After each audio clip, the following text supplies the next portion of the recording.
September 23rd, 1 month and 1 day into the semester, Bryan Kohberger had his first altercation with his boss, Professor Snyder. Because of that and other things, he had to have his first meeting with WSU faculty on October the 3rd to discuss professionalism. At the same time, not saying he did it, just saying it happened, a rabbit was de-skulled across town and leaned up against the mailbox of Pam and Jim Colbert. October 21st, Bryan Kohberger receives an email from his professor that he has failed thus far in the semester as a teacher's assistant. On the same exact day, Pam and Jim Colbert let their dog out to go to the bathroom. His name was Buddy, and he was skinned. Not saying Bryan did it, just saying it's currently still unsolved and you cannot get the details about it. November 2nd, multiple faculty members bring Bryan Kohberger in and place him on a last chance improvement plan. If he cannot keep the stipulations of the improvement plan, he will lose the following: his monthly stipend, his out-of-state tuition waiver, his campus apartment, and health insurance. November the 3rd, Bryan Kohberger to receive his last chance improvement plan via email, and it read that you agreed to.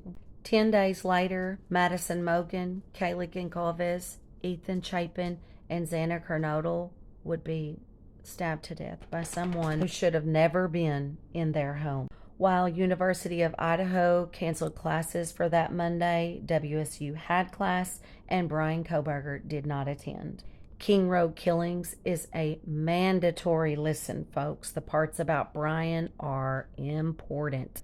A lot of people think that once they addressed Kohberger in the way that he was grading, that his grading improved. This is actually the furthest thing from the truth, because he didn't grade. He hardly showed up for class. In fact, at the very end, he just showed up and doled out great grades to everyone. Had 4 people not ended up dead, then Hayden and the rest of them would probably continue to assume that the debate that they had, where 75 or so students went at Kohberger for better grades, actually made a difference. But in fact, it did not. It might have actually been a part of his progressing to this point.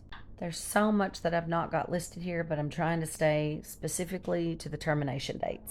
On 12/7, they meet with Bryan Kohberger to discuss his improvement plan, and they let him know that he is progressing, not perfect.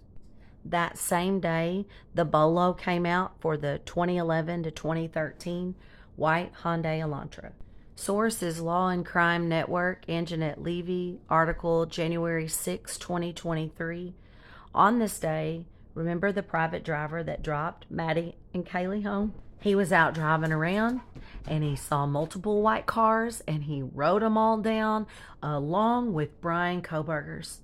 He said he thought it was too new, but he wrote it down anyways. 12/9 was the final day of school for Bryan Kohberger's responsibilities to be there on campus, and it was also his second and final altercation. This one would cost him his job. Private driver tipped in Bryan Kohberger's information around December the 10th. December 11th, WSU requests to meet with Bryan Kohberger. He's already left campus with his dad. December 13th, he's seen on Loma, Colorado license plate reader. If you look at that path, y'all, it is completely out of the way. I don't buy the storm thing. 12/15, he's pulled over twice for following too closely. 12/16, he's seen in Pennsylvania, so we know he's back. 12/19, his termination letter reads, "We met to inform you of your termination for the spring semester as a TA." They removed his information from the GRM WSU data system on December 22nd. On December 30th, he was arrested. December 31st, he was given a lifetime ban for WSU, and his termination went into effect. So people are getting so stuck on discounting all of these dates because they say, oh, he wasn't fired until after he was arrested. No, he was fired on the 19th, and it was effective on the last day of the month. More importantly, all of these dates also correlate with some creepy things, don't y'all think? Did he do that to the rabbit? What about Buddy the dog? I'll tell you this, we've got people who are confident in having the docs memorized.